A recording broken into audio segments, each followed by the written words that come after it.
السلام علیکم ورحمۃ اللہ وبرکاتہ۔ اعوذ باللہ من الشیطان الرجیم، بسم اللہ الرحمن الرحیم۔ وَلَئِنْ أَذَقْنَا الْإِنسَانَ مِنَّا رَحْمَةً ثُمَّ نَزَعْنَاهَا مِنْهُ إِنَّهُ لَيَئُوسٌ كَفُورٌ وَلَئِنْ أَذَقْنَاهُ نَعْمَاءَ بَعْدَ ضَرَّاءَ مَسَّتْهُ لَيَقُولَنَّ ذَهَبَ السَّيِّئَاتُ عَنِّي إِنَّهُ لَفَرِحٌ فَخُورٌ إِلَّا الَّذِينَ صَبَرُوا وَعَمِلُوا الصَّالِحَاتِ أُولَئِكَ لَهُمْ مغفرة وأجر كبير فلعلك تارك بعد ما يوحى إليك وضائق به صدرك أن يقولوا لولا أنزل عليه كنز أو جاء معه ملك إنما أنت نذير والله على كل شيء وكيل أم يقولون افتراه قل فأتوا بعشر سور مثله مفتريات وادعوا من استطعتم من دون الله إن كنتم صادقين فإن لم يستجيبوا لكم فاعلموا أنما أنزل بعلم الله وأن لا إله إلا هو فهل أنتم مسلمون من كان يريد الحياة الدنيا وزينتها نوفي إليهم أعمالهم فيها وهم فيها لا يبخسون أولئك الذين ليس لهم في الآخرة إلا النار وحبط ما صنعوا فيها وباطل ما كانوا يعملون صدق الله العظيم وصدق رسوله النبي الكريم ونحن على ذلك لمن الشاهدين والشاكرين والحمد لله رب العالمين۔ کتاب ہدایت کے یہ 11 نمبر چپٹر کی آیتیں تھی۔ آیت کا سیریل ہے 9 سے 16 تک، جس کی تلاوت کی توفیق اللہ تعالیٰ نے اپنے اس عاجز بندے کو عنایت فرمائی، جس پر ہم اللہ کا شکر ادا کرتے ہیں۔ آئیے اس کے معنی اور مفاہیم سے قریب ہوتے ہوئے یہ دیکھیں کہ ہمارے لیے اس میں کیا ڈائریکٹیوز اور کیا احکامات ہیں۔ سب سے پہلے ترجمانی کی کوشش کرتے ہیں۔ ایک کوشش ایک انسانی کوشش ہی ہوگی اور اس میں ایررز بھی ہو سکتے ہیں، اللہ تعالیٰ معاف فرمائے، بلکہ ہم یہ دعا کریں کہ اللہ تعالیٰ صحیح ترجمانی کی توفیق عنایت فرمائے۔ اور اگر ہم انسان کو اپنی طرف سے رحمت کا مزہ چکھاتے ہیں پھر اس سے وہ رحمت دور کر لیتے ہیں تو وہ مایوس اور ناشکرا ہونے لگتا ہے، اور اگر ہم اسے نعمت چکھائیں اس پریشانی کے بعد جو اس کو پکڑی ہوئی تھی، گھیرے ہوئی تھی، تو کہنے لگے گا کہ میرے سارے برے حالات مجھ سے دور ہو گئے، اور پھر وہ اترانے بھی لگے گا اور فخر کرنے بھی لگے گا۔ مگر ان حالات پر وہی قابو پا سکتے ہیں جو صبر سے جمے رہتے ہیں اور نیک عمل کرتے رہتے ہیں۔ یہی وہ لوگ ہیں جن کے لیے مغفرت اور بڑا اجر تیار ہے۔ پھر کہیں ایسا نہ ہو کہ آپ بعض وحی کو چھوڑ دیں جو وحی کی گئی آپ کی طرف، یا آپ کا سینہ تنگ ہوتا ہو اس بکواس سے کہ کیوں نہیں نازل کیے جاتا اس پر خزانہ اور آتا اس کے ساتھ فرشتہ بھی۔ آپ تو در حقیقت صرف وارننگ دینے والے ہیں، اللہ ہر چیز کا نگہبان ہے۔ کیا اس طرح سے کمنٹ آپ کے خلاف کیے جا رہے ہیں کہ اس نبی نے اس کتاب کو بنا لیا؟ آپ ان سے کہیے کہ تم ایسی 10 صورتیں بنا لاؤ اس کے جیسی، اور جس پر تمہارا بس چلتا ہے اللہ کے سوا سب کو جمع کر کے ان سے دعائیں کر لو، ان کو بلا لو اگر تم واقعی سچے ہو۔ پھر اگر وہ اس چیلنج کو قبول نہ کریں تو اچھی طرح جان لو کہ در حقیقت جو نازل کیا گیا ہے آپ پر وہ اللہ کے نالج کے ساتھ میں ہے، اللہ کے علم کے ساتھ ہے، اور یہ کہ نہیں کوئی الہ مگر وہی۔ پھر کیا اب بھی تم سبمٹ ہوتے ہو؟ جس کسی کا ٹارگٹ ہو دنیا کی زندگی اور اس کا ڈیکوریشن ہم پورا دیتے ہیں انہیں ان کے اعمال کا بدلہ یہیں پر، اور اس میں کوئی کمی نہیں کرتے۔ یہ وہ لوگ ہیں کہ آخرت میں ان کے لیے کوئی حصہ نہیں ہوگا مگر جہنم کی آگ، اور ان کی ساری کلاکاریاں دور ہو جائیں گی اور وین ہو جائیں گے ان کے جو عمل وہ کرتے آئے۔ یہ تھی ان آیات بینات کی ترجمانی کی ایک کوشش۔ آئیے اب اس میں ہم غور و فکر کریں کہ اس میں ہمارے لیے ڈائریکٹیوز کیا موجود ہیں۔ پہلی 3 آیتوں کا ایک سیٹ دکھائی دیتا ہے، اس میں انسان کی ایک کیفیت بتائی۔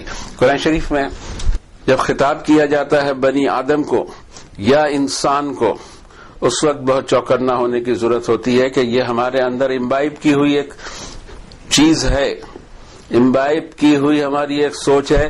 اس سوچ پر ہم کو قابو پانا ہے، اور قابو کیسا پائیں؟ حالانکہ یہ سارے معاملات ہمارے ساتھ آپ کے ساتھ کبھی بھی گزر سکتے ہیں۔ پہلی آیت میں فرمایا کہ وَلَئِنْ أَذَقْنَا الْإِنسَانَ مِنَّا رَحْمَةً، ہماری طرف سے اگر ہم رحمت کا ٹیسٹ اس کو چکھاتے ہیں انسان کو تو اس کی حالت کیا ہوتے رہتی ہے اس کے بارے میں تبصرہ فرمایا. پھر جب وہ نعمت اس سے ہٹا لیتے ہیں تو مایوس اور ناشکرا ہو جاتا ہے، مایوسی اس پر چھا جاتی ہے اور ناشکرا پن شروع کر دیتا ہے. جو منہ میں آیا وہ بکنا شروع کیا، جو سمجھ میں آیا وہ بولنا شروع کیا اور ری ایکٹ بہت جلدی کر جاتا ہے. اس پر قابو کیسے پانا آگے کی آیتوں میں آ رہا ہے. دوسری آیت میں فرمایا کہ وَلَئِنْ أَذَقْنَاهُ نَعْمًا بَعْدَ ضَرَّةٍ مَسَّتْهُ، اگر ہم اس کو نعمت چکھائیں پریشانیاں ہٹا کر تو وہ یہ سمجھنے لگتا ہے کہ میرے برے حالات مجھ سے دور ہو گئے اور اترانے بھی لگتا ہے اور شاخی کرنے بھی لگتا ہے، فخر کرنے لگتا ہے، پرائیڈ کرنے لگتا ہے. انسان کی اس فطرت پہ قابو پانا بہت ضروری ہے. اس کے ذکر قرآن شریف میں کئی جگہ آیا ہوا ہے. اس سے پہلے کی آیت میں بھی ہم نے دیکھا ہے 10 نمبر کی سورت کے 12 نمبر کی آیت میں. یہ ایک انسانی کیفیت کے بارے میں اللہ تعالیٰ نے بتایا وَإِذَا مَسَّ الْإِنسَانَ الضُّرُّ دَعَانَا لِجَنبِهِ أَوْ قَاعِدًا أَوْ قَائِمًا، جب انسان کو پریشانی اور تکلیف پکڑتی ہے تو ہم سے دعائیں ہر حال میں، کھڑے لیٹے اٹھے بیٹھے ہر حال میں ہم سے دعائیں کرتے رہتا ہے. فَلَمَّا كَشَفْنَا عَنْهُ ضُرَّهُ مَرَّ كَأَن لَّمْ يَدْعُنَا إِلَىٰ ضُرٍّ مَّسَّهُ، اور پھر جب ہم وہ پریشانی اس سے ہٹا دیتے ہیں تو ایسے پاس ہو جاتا ہے جیسے ایسی پریشانیوں کی طرف کبھی ہم کو دعا کی ہی نہیں تھی، ان پریشانیوں میں گھرا ہی نہیں تھا اور دعا ہم سے کی ہی نہیں تھی. كَذَٰلِكَ زُيِّنَ لِلْمُسْرِفِينَ مَا كَانُوا يَعْمَلُونَ. اسی طرح حد سے گزر جانے والی سوچ رکھنے والوں کے لیے ان کے جو اعمال ہیں وہی ان کو بہت اچھے دکھائی دیتے ہیں. اس میں کنٹرول حاصل کرنے کی ضرورت ہے کہ حالات کم زیادہ پوری زندگی میں ہوتے ہی رہتے ہیں، معاشی حالات بھی، سماجی حالات بھی، کاروباری حالات بھی اور پولیٹیکل حالات بھی اپ ڈاؤن ہوتے رہتے ہیں. اس میں ایک انسان کا ری ایکشن کیا ہونا چاہیے اور اس کے اندر میں کون سے جذبے پنپنے چاہیے. اگر پریشانی سے اللہ نے اس کو نجات دی ہے تو شکر کا جذبہ ہونا چاہیے کہ میرے بس کے باہر کی چیز تھی کہ میں یہ کر لیتا، یہ تو میرے رب کا مجھ پر فضل ہوا کہ اس نے اس پوزیشن میں میری مدد کی، مجھے راہیں سجائی. کبھی کبھی یہ ہوتا ہے کہ انما اوتی تو ہوا العلم، بھائی میں نے بھی بہت سارے عقل چلائی اس میں اور یہ ادھر گیا اس سے ملا، ایسے فائل سرکائی، وہ یوں کیا. یہ سب اللہ کرواتے ہیں اور پریشانی سے نجات دیتے ہیں، لیکن انسان پورا کریڈٹ اپنے آپ کو لے لیتا ہے، اللہ کو کریڈٹ دینے کو تیار نہیں ہوتا. تو اس کی سوچ کے اندر میں یہ ساری چیزیں گھس جاتی ہیں اور پھر اس کی شخصیت کو برباد کرتی ہیں.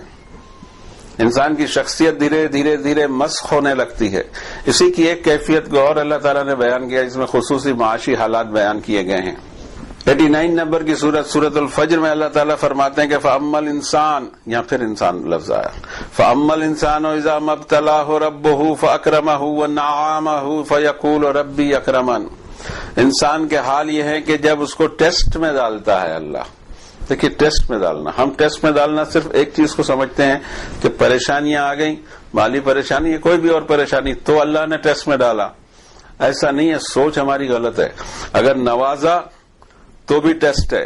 اس آیت میں فرمایا کہ انسان کے حال یہ ہے کہ جب اس کو ٹیسٹ میں ڈالتا ہے اس کا رب اور پھر اس کا اکرام اور اس کی ڈگنیٹی بڑھا دیتا ہے اور نعمتیں اس کے پاس میں بڑھا دیتا ہے تو کہتا ہے فَيَقُولُ رَبِّي أَكْرَمَنِ، کہتا ہے میرے رب نے میری بڑی شان بڑھا دی. اوکے. وَأَمَّا إِذَا مَا ابْتَلَاهُ فَقَدَرَ عَلَيْهِ رِزْقَهُ فَيَقُولُ رَبِّي أَهَانَنِ. پھر جب اللہ تعالیٰ ایک دوسرا ٹیسٹ اس کا لیتے ہیں اور اس پر اس کی معاشی حالات کو تنگ کرتے ہیں، اس کے پروویژنز کو لمیٹڈ کرتے ہیں تو کہتا ہے میرے رب نے مجھے ذلیل کر ڈالا. کھلا، ایسا بالکل نہیں ہے، تیرے کیلکولیشن رانگ ہیں. بل لا تکرمون الیتیم، تم نے یتیم کو رسپیکٹ نہیں دی ہوگی. ولا تحاضون علی طعام المسکین، اور بھوکے کو کھانا کھلانے کی ارج تم میں نہیں اٹھی ہوگی. وتأکلون التراث اکلا لما، انکلیمڈ پراپرٹی کو دبا دیا ہوگا. وتحبون المال حبا جما، مال سے بڑی جم کے محبت کی ہوگی، اس لیے یہ سب ڈالا. تو یہ معاشی حالات کو سدھارنے کے لیے بہت اہم نسخہ ہے 89 نمبر کی صورت میں. ہم واپس آتے ہیں جس مضمون کو اللہ نے یہاں بیان کیا کہ انسانوں کو جب رحمت کا مزہ اللہ تعالیٰ چکھاتے ہیں تو اترانے لگتا ہے اور پریشانیوں کے اندر میں ڈالتے ہیں تو واویلے مچانا شروع کرتا ہے. یہ دونوں چیزیں اس کی رانگ ہیں. اگر پریشانی آئی تو اس کو رجوع الی اللہ ہونا چاہیے، اس نے پلٹنا چاہیے اپنے مالک کی طرف اور اس کو اس سے معافی مانگنی چاہیے. ضرور کوئی نہ کوئی غلطی ہوئی ہے، اس لیے یہ پریشانیاں آئی ہیں. اپنی غلطیوں کو آپ اسس کرنے کی کوشش کرے اور پھر اس کے بعد میں ان کو سدھارنے کی کوشش کرے. حالات انشاءاللہ سدھر سکتے ہیں، لیکن مایوسی کی کیفیت نہیں آنی چاہیے. اب ان چیزوں کے اوپر میں کنٹرول وہی کر سکتے ہیں کہ الا الذین صبروا، مگر وہ لوگ جو صبر کی پریکٹس کیا کرتے ہیں. ہر آڈ میں ان کو صبر ہوتا ہے، کسی بھی آڈ میں اچھل نہیں پڑتے، ری ایکٹ نہیں کرتے، صبر کے ساتھ حالات کو فیس کرتے ہیں اور نیک کام کرتے رہتے ہیں. ان کے ڈیڈز نوبل ہوتے ہیں، تب جا کے یہ حالات کے اندر میں چینج آ سکتا ہے. اور ساتھوں ساتھ ایک نئی خوشخبری یہ سنائی اللہ نے، اولئک لہم مغفرۃ و اجر کبیر. ان کے لیے مغفرت بھی ہے. یہ ٹیسٹ اور اپ ڈاؤن آتے رہے، اسی ٹیسٹ میں وہ ہر ٹیسٹ میں کامیاب ہوا. جب بھلا ہوا، جب اچھا ہوا، جب ایز ہو گئی تو بھی اس کے ری ایکشن ایک لمٹ میں تھے، اور جب پریشانی آئی تو بھی اس کے ری ایکشن ایک لمٹ میں تھے. وہی اس لمٹ کو مینٹین کر سکتا ہے جو صبر کرتا رہے اور نوبل ڈیڈز ہوں اس کے. اگلی آیت شریفہ میں فرمایا کہ فَلَعَلَّكَ تَارِكٌ بَعْدَ مَا يُوحَىٰ إِلَيْكَ وَضَائِقٌ بِهِ صَدْرُكَ أَن يَقُولُوا لَوْلَا أُنزِلَ عَلَيْهِ كَنْزٌ. یہ بڑی مشکل پیش آتی تھی انبیاء علیہ الصلوۃ والسلام کو. تقریباً سارے نبیوں کو یہ مشکل پیش آئی کہ وہ کہتے ہیں کہ میں اللہ کا نبی ہوں. ان کے پاس میں جو کچھ دلیل ہوتی ہے وہ انسانی عقل کو دعوت دینے والی ہوتی ہے، انسان کے کامن سینس کو جھنجھوڑنے والی ہوتی ہے، اور جو نشانیاں زمین اور آسمان میں ایک سمپل آنکھ سے دکھائی دیتی ہوں، اس کی مثال دے کر انسانوں کو یہ بتایا جاتا ہے کہ ان کا معبود، ان کا مالک، ان کا خالق ایک اکیلا واحد رب ہے. باقی کوئی اس کا شریک نہیں، کوئی اس کا ہیلپر نہیں، کسی کا وہ اوتار نہیں، اس کا کوئی اوتار نہیں، کچھ بھی نہیں. لم یلد ولم یولد ولم یکن لہ کفوا احد، اس کے جیسا کوئی نہیں. لیس کمثلہ شیء، اس کی مثال نہ دی جا سکے کسی اور چیز سے. وہ اپنی ذات میں تنہا، وہ اپنے کمالات میں تنہا، وہ اپنی صفات میں تنہا، اپنی کوالٹیز میں تنہا، اس کی کوئی مثال نہیں دی جا سکے. تو اب یہ سوال پیدا ہوتا ہے کہ جب آپ اللہ کے رسول ہیں تو نارمل لائف کیوں گزارتے ہیں؟ یعنی وہ یہ چاہتے ہیں کہ ان کے پاس میں بہت سا بڑا بنگلہ ہو، خوب خزانے ہو، گاڑی گھوڑے ہوں. یہ ہونا ضروری نہیں ہے. نبی نے کبھی اس کا دعویٰ ہی نہیں کیا، کسی نبی نے کبھی دعویٰ نہیں کیا. اور ہمیشہ یہ کہ قل انما انا بشر مثلکم یوحی الی، آپ ان سے کہیے کہ میں تمہارے جیسا ایک سمپل آدمی ہوں. بابا تم کیا چیزیں ڈھونڈ رہے ہو مجھ میں نے کبھی یہی نہیں کیا. مجھ پر یہ وحی کی گئی ہے کہ میں تمہیں وارننگ دے دوں. وارننگ ریسیو کرنے کے پہلے اتنے کوشچن کھڑے کرنا، یہ تو سمجھ میں نہیں آتا. کبھی کوئی ہم کو سرکاری نوٹس یا یہ اور وہ ہو جائے آ جائے اور نوٹس دینے والے کہ وہ ہمیں نئے نئے سوال کرے، نئی نئی فرمائش کرے، یہ کوئی شوبھنی چیز نہیں ہے. بہتر یہ ہے کہ آدمی نوٹس پر دھیان دے کہ کیا بات کہی جا رہی ہے، مگر ایسا ہوتا نہیں. تو ایک یہ سوال اٹھایا جاتا ہے کہ ان کے پاس خزانہ کیوں نہیں. دوسرا سوال یہ کہ ساتھ ساتھ فرشتے کیوں نہیں چلتے. کبھی تو یہ فرمائش ہے کہ اللہ کو سامنے دکھا دو، فرشتوں کو بلا لو. جب فرشتے آ جاتے ہیں تو سمے بچتا نہیں ہے. فرشتے تو آنے والے ہیں، ہر آدمی کے اوپر آنے والے ہیں، لیکن موت کے سمے آنے والے ہیں. کیا موت کا سمے پکار رہے ہیں ہم؟ نہیں، ایسا نہیں ہونا چاہیے. عقل سے پرے چیز ہے. اس کو ہم دوسری جگہ بھی دیکھیں، قرآن شریف میں اور جگہ بھی اس کے تذکرے گزرتے ہیں. 17 نمبر کی سورت میں تو ایک بڑی عجیب لمبی سی لسٹ دے دیا انہوں نے، وہ سننے لائق ہے. وَقَالُوا لَن نُؤْمِنَ لَكَ حَتَّى تَفْجُرَ لَنَا مِنَ الْأَرْضِ يَنبُوعًا. انہوں نے کہا کہ ہم آپ کی بالکل نہیں مانیں گے یہاں تک کہ آپ ہمارے لیے اس زمین میں، مکے کی اس خشک زمین میں ایک نہر، ایک دریا، ایک ندی بہا کے بتا دیجئے. او تکون لک جنت من نخیل وعنب فتفجر الانہار خلالها تفجیرا. ایسا کیوں نہیں ہوا کہ آپ کے پاس ایک زبردست باغ ہوتا کھجور کا اور انگوروں کا، اور پھر اس میں پانی چلتے رہتا ہے نہروں کے اندر میں کل کل کرتے ہوئے. اور تسقط السماء کما زعمت علینا کسفا، یا پھر تم آسمان کے ہی کوئی ٹکڑا ہم پر گرا کے بتا دو جیسا تم زوم کرتے رہتے ہو، جیسے تم دعوے کرتے ہو. آسمان کا ٹکڑا گر جائے تو جناب کی حالت کیا ہو. لیکن مخالفت میں جب اندھے ہوتے ہیں لوگ تو اسی طرح کی باتیں کی جاتی ہیں. او تأتی باللہ والملائکۃ قبیلا، ہمارے سامنے اللہ کو اور فرشتوں کو ہی لا لو. اچھا تب آپ ایمان مانیں گے. ایمان رکھنا ہی اس کو کہتے ہیں کہ آدمی دلیل پر ایمان رکھے. دیکھ کر ایمان لانا، ہر چیز دیکھی نہیں جا سکتی. ہمارے بدن کے وائرس ہم نہیں دیکھ سکتے، لیکن ہم کو ایمان ہے کہ بدن میں وائرس ہوتے ہیں. یہ عجیب ایک چیز ہو جاتی ہے کہ یقین کی بات آ رہی ہو اور دلیل ہو، صرف آستھا اور عقیدے کی بات نہ ہو بلکہ دلیل کے ساتھ کوئی وزندار بات ہو، اس کو بھی آدمی نہ مانے. اور یکن لگا بیت من زخرف، یا آپ کے پاس سونے چاندی کا محل ہونا چاہیے. اچھا. اور ترقا فی السماء، یا ہمارے سامنے تم آسمان پہ چڑھ کے بتاؤ. وَلَن نُؤْمِنَ لِرُقِيِّكَ حَتَّى تُنَزِّلَ عَلَيْنَا كِتَابًا نَقْرَؤُهُ. اوہو، آپ کے چڑھنے کو بھی ہم مانیں گے نہیں یہاں تک کہ آپ اوپر سے ایک کتاب ہمارے لیے اتار کے لاؤ جس کو ہم پڑھ لیں. اچھا، جناب کو دستخط کرنا نہیں آتا ہو اور فرمائشیں کیسی ہو رہی ہیں. قل سبحان ربی هل كنت الا بشرا رسولا. آپ ان سے کہیے میرے رب کو سب سزاوار ہے، جو چاہے جب چاہے تب یہ سب معجزے وغیرہ اتار سکتا ہے. میں نے کب کوئی چیز کا دعویٰ کیا؟ میں تو ایک آدمی ہوں جس پر میسجز آئے ہیں. اور یہ فرمائش سب یوز لیس ہے. لیکن یہاں اللہ تعالیٰ فرماتے ہیں کہ کہیں پریشان ہونے کی ضرورت نہیں ہے. یہ ایسی تھرڈ کلاس باتیں ہوتی رہیں گی. حق کے خلاف ہمیشہ تھرڈ کلاس باتیں ہوتے رہتی ہیں. اس کو اوائڈ کیا جائے اور اس سے کوئی دل میں دماغ میں کوئی پریشانی محسوس نہ کی جائے. اور آپ اتنا کہہ دیں کہ انما انت نذیر، میں صرف ایک وارنر ہوں. واللہ علی کل شیء وکیل، اللہ ہر چیز چاہے وہ کر سکتا ہے. اگلی آیت میں فرمایا ام یقولون افتراہ، کیا یہ لوگ یہ بھی بکواس کرتے ہیں کہ اس نبی نے اس کتاب کو ڈیزائن دے دی. قل فأتوا بعشر سور مثلہ مفتریات، تم ہی ایسی 10 صورتیں تو بنا کے لاؤ.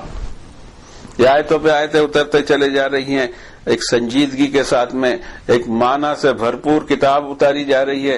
ذرا اس چیلنج کو قبول کر لو کہ کل لئن اجتمعت الانس والجن علی ان یأتوا بمثل ھذا القرآن لا یأتون بمثلہ ولو کان بعضهم لبعض ظہیرا. رب تعالیٰ فرماتے ہیں، یہ 17 نمبر کی سورت کی 88 نمبر کی آیت تھی کہ آپ ان سے کہو کہ تمام انسان اور تمام جو دکھائی نہ دینے والی مخلوق، جنات، یہ سب مل کر بھی صرف ایک ایجنڈے پہ کام کرے کہ ایسا قرآن بنا کر لائے. لا یأتون بمثلہ، نو، امپاسبل فار دیم. ولو کان بعضهم لبعض ظہیرا، ایک دوسرے کی کتنی بھی ہیلپ کر لیں لیکن یہ کام ان سے ہونے کا نہیں. اور یہ چیلنج پچھلے 1450 سال سے کھڑا ہوا ہے قرآن شریف کا کہ اس کی مثال پیش کی ہی نہیں جا سکتی. ایسے الفاظ نہیں لائے جا سکتے، ایسا مضمون نہیں باندھا جا سکتا، اتنی ڈیپتھ اس میں پیدا نہیں کی جا سکتی. یہ چیلنج آج بھی کھڑا ہے. اور دنیا نے کیا کوششیں نہیں کی ہوں گی؟ بہت کوشش کی، لیکن یہ بے مثال کتاب ہے. لا یأتیہ الباطل من بین یدیہ ولا من خلفہ تنزیل من حکیم حمید. باطل نہ اس کے آگے سے آ سکتا ہے، پیچھے سے، دائیں بائیں سے، کہیں سے نہیں. یہ تو تنزیل ہے رب العالمین. اس میں یہ خوبی ہے کہ اس کا جواب نہیں دیا جا سکتا. اب جواب اگر نہیں دیا جا سکتا تو انسان اپنی عقل پر زور ڈالے کہ پھر اس کے پیغام ماننے میں ایسی کیا تکلیف ہونے والی ہے. اچھا، پیغامات اگر اس کے مان لیے جاتے ہیں تو سیف سائڈ میں رہے گا انسان، یہ رسک میں پڑے گا. یہ بھی نہیں سمجھ میں آتا. رسک میں تو ابھی ہے، پیغامات سننے کے بعد اگر وہ اپنی اصلاح کرتا ہے تو رسک اس کا دور ہوگا. اگلی آیت میں فرمایا کہ فَإِن لَّمْ يَسْتَجِيبُوا لَكُمْ، اگر یہ جو چیلنج ہے اس کا کوئی آنسر ان سے نہ بن پڑے، اس کو رسپانس نہ دے سکے، تم کو اچھی طرح پتا ہونا چاہیے کہ جو اتارا گیا ہے وہ اللہ کے علم میں ہے. اس تنزیل کی ایک سسٹم ہے. سورہ شعراء 26 نمبر کی سورت میں اللہ تعالیٰ نے فرمایا کہ وَإِنَّهُ لَتَنزِيلُ رَبِّ الْعَالَمِينَ، رب العالمین کی طرف سے ریویلیشن ہے. نزل بہ الروح الامین، ہولی اسپرٹ نام کے فرشتے نے اس کو آپ پر اتار کے لایا ہے. علی قلبک لتکون من المنذرین، اے محمد صلی اللہ علیہ وسلم آپ کا یہ مبارک دل اس کا لینڈنگ اسٹیشن ہے تاکہ آپ پوری دنیا کو وارننگ دے دیں. بلسان عربی مبین، ایسی سشتہ صاف اپنا بیان آپ عربی زبان میں بظاہر یہ عربی زبان ہے، لیکن اس کے لیے عربی زبان سیکھنے کی ضرورت نہیں پڑتی، اس پر ایمان رکھنے کی ضرورت ہے، تو پورا قرآن شریف انشاءاللہ آ جائے گا۔ دیکھیے عربی مجھ سے زیادہ اچھی جاننے والے ابو لہب ابو جہل بھی تھے، ان کا کام بن گیا، ان کا کام نہیں بنا۔ ایمان اگر آئے گا، چاہے پھر ہم جیسا ہندوستانی ہو، انشاءاللہ اس کو اللہ تعالیٰ اپنی کتاب دے دیں گے۔ اور اسی سورۃ الشورى میں فرمایا کہ وما تنزلت به الشیاطین وما ينبغي لهم وما يستطيعون انهم عن السمع لمعزولون۔ کوئی ایول فورس اس کے ساتھ میں مداخلت کر ہی نہیں سکتا، یہ جو بھیجا گیا ہے اس کے بعد میں یہ دیکھا جا رہا ہے کہ برابر ڈیلیور ہوا کہ نہیں ہوا، اور ان کی استطاعت نہیں ہے کہ اس میں کوئی مداخلت کر سکے۔ اس کا اتنا پرفیکٹ نظام اللہ تعالیٰ نے بنایا۔ سو فرماتے ہیں اللہ تعالیٰ 85 نمبر کی سورۃ البروج میں، بل هو قرآن مجید فی لوح محفوظ، یہ ہے انتہائی ریسپیکٹیبل قرآن شریف، ایک محفوظ لوح میں، لوح کے ترجمہ بنتا نہیں ہے، کوئی تختی نما کوئی شے ہوگی یا اللہ جانے کیا چیز ہے، اس میں وہ محفوظ بھی ہے، یہاں چینجز آ نہیں سکتے دنیا میں لانے کے باوجود۔ کتنی کوششیں دنیا نے کی، ناکام ہو گئی ہر کوششیں، اور ہمیشہ ناکام ہوں گی۔ قرآن شریف میں تبدیلی ہو نہیں سکتی، اس کے لیے کہ ذمہ داری ہی خود اللہ نے لی، اور ہم نے کئی بار یہ آیت پڑھی ہے، انا نحن نزلنا الذکر وانا لہ لحافظون۔ اس نصیحت نامے کو، اس وارننگ کو ہم نے اتارا ہے اور ہم ہی اس کی حفاظت کریں گے۔ اگلی آیت شریفہ میں پھر ایک زبردست مضمون ہے کہ من کان یرید الحیات الدنیا، جس کا ٹارگٹ دنیا کی ہی زندگی ہے، وزینتہا، اور اس کے سج دھج اور اس کے عیش و آرام، اگر صرف اتنا ہی اس کا ٹارگٹ ہے، نوفی الیہم اعمالہم، ہم پورا دیتے ہیں انہیں ان کے اعمال کا بدلہ یہیں پر، وہم فیہا لا یبخسون، اور کوئی کمی نہیں کی جاتی۔ لیکن حقیقت یہ ہے کہ اولئک الذین لیس لہم فی الآخرۃ الا النار، اس طرح کے لوگوں کے لیے آخرت میں جہنم کی آگ کے سوا کچھ بچنا نہیں ہے، کس لیے سارے چیکس یہیں کیش ہو گئے، دنیا میں ہی اس کو اپنے نیک عمل کا بدلہ چاہیے تھا، اللہ نے دے دیا۔ یہ تو اپ ڈاؤن آتے رہتے ہیں، ہماری دنیا محدود ہو گئی ہے صرف پیسے کم ہونا یا بڑھنا۔ پیسے بڑھ گئے تو ہم سمجھتے ہیں کہ اللہ نے بہت عزت دے دی، بہت پیسہ دے دیا، لیکن ابھی ہم نے آیت پڑھی ہے کہ وہ ٹیسٹ ہوتا ہے، اور کم ہو گئے تو بھی ٹیسٹ ہوتا ہے، اور اسی میں ہم کو اوپر نیچے جو حالات آتے ہیں، دن اور رات، اندھیرا اور اجالا، یہ سب ہمارے ٹیسٹ کے لیے ہیں۔ ان ٹیسٹ کو سمجھنے کی ضرورت ہے۔ قرآن شریف کے بالکل اول میں ہی یہ بات کہہ دی گئی کہ لوگوں کے ٹارگٹ کیا ہوتے ہیں، ہم کو ہمارے ٹارگٹ صحیح کرنا ہوگا۔ اگر یہ ٹارگٹ صحیح نہیں ہے، ٹارگٹ کوئی آدمی بول کے نہیں کہتا کہ اب سے میرا ٹارگٹ یہ ہے، بلکہ اس کی جو قول، فعل اور عمل اور اس کے دن رات کی زندگی یہ پوز کرتی ہے کہ اس کو آخرت کا کوئی تصور نہیں ہے، بعد کے دنوں میں اس نے کچھ انویسٹمنٹ کرنا نہیں چاہتا، وہ اللہ کے یہاں من ذا الذی یقرض اللہ قرضا حسنا، اللہ تعالیٰ فرماتے ہیں ہے کون جو اللہ کے پاس نیک انویسٹمنٹ کر دے، اپنی نیکیوں کا انویسٹمنٹ وہاں کر دے، فَيُضَاعِفَهُ لَهُ، اللہ تعالیٰ اس کو ملٹیپلائی کر کے واپس کریں گے۔ کتنی ملٹیپلیکیشن لگائیں گے، انویسٹمنٹ میں کئی گنا ملٹیپلیکیشن ہو جاتی ہے۔ تم ذرا سی زمین کے اندر میں انویسٹ کرتے ہو، کتنے گنا بڑھ جاتا ہے۔ فَمِنَ النَّاسِ مَن يَقُولُ رَبَّنَا آتِنَا فِي الدُّنْيَا وَمَا لَهُ فِي الْآخِرَةِ مِنْ خَلَاقٍ، انسانوں میں کچھ ایسے ہیں کہ وہ اللہ سے اس طرح مانگتے ہیں کہ دنیا میں ان کو سب کچھ مل جائے، آخرت میں پھر کیا حصہ بچے گا۔ وَمِنْهُمْ مَنْ يَقُولُ رَبَّنَا آتِنَا فِي الدُّنْيَا حَسَنَةً وَفِي الْآخِرَةِ حَسَنَةً وَقِنَا عَذَابَ النَّارِ، اور انسانوں میں ایسے بھی ہیں جو دعا کرتے رہتے ہیں کہ اے رب ہم کو دنیا بھی حسین دیجئے اور آخرت بھی حسین دیجئے، دونوں طرف کی دعا کرتے ہیں۔ یہ نہیں کہ دنیا چھوڑ کے سادھو سنیاسی بن جائیں اور اللہ کا ذکر کرتے رہیں اور جنت میں چلے جائیں، ایسا نہیں ہے، اس ٹیسٹ میں رہنا پڑے گا، اپ آئیں گے، ڈاؤنز آئیں گے، زندگی نارمل زندگی گزارنی ہوگی اور اس میں اللہ کو راضی کرنا ہے۔ نارمل زندگی کے اندر دونوں جگہ کی کمائی کرنا ہے، ادھر بھی اور ادھر بھی۔ نارمل زندگی میں دونوں ٹارگٹ ہونا، ایک نہیں صرف چلے گا، دونوں ہی ٹارگٹ چاہیے، اور اس کی دعا کریں گے اور اس کی کوششیں کریں گے تو رب تعالیٰ فرماتے ہیں اولئک لہم نصیب مما کسبوا واللہ سریع الحساب، ان کو ان کی کمائی کا حصہ مل جائے گا اور میں بہت سوئفٹ ہوں، پیمنٹ کرنے میں، حساب کرنے میں۔ فحبط ما صنعوا فيها وباطل ما كانوا يعملون، اس دنیا میں جتنی کچھ انہوں نے صنعت کی تھی، صنائی کی تھی، جو کچھ ڈیولپمنٹ کیا تھا وہ سب برباد ہو گیا، اور ان کے عمل بھی برباد ہو گئے، کیونکہ دنیا میں پیمنٹ مل چکا تھا۔ آخرت میں کیا بچنے والا ہے؟ اللہ کے سامنے ہمارے ہاتھ یہی اٹھنے چاہیے، ربنا آتنا فی الدنیا حسنہ وفی الآخرۃ حسنہ وقنا عذاب النار وادخلنا الجنۃ مع الابرار برحمتک یا عزیز و یا غفار یا رب العالمین، وصلی اللہ علی النبی الکریم۔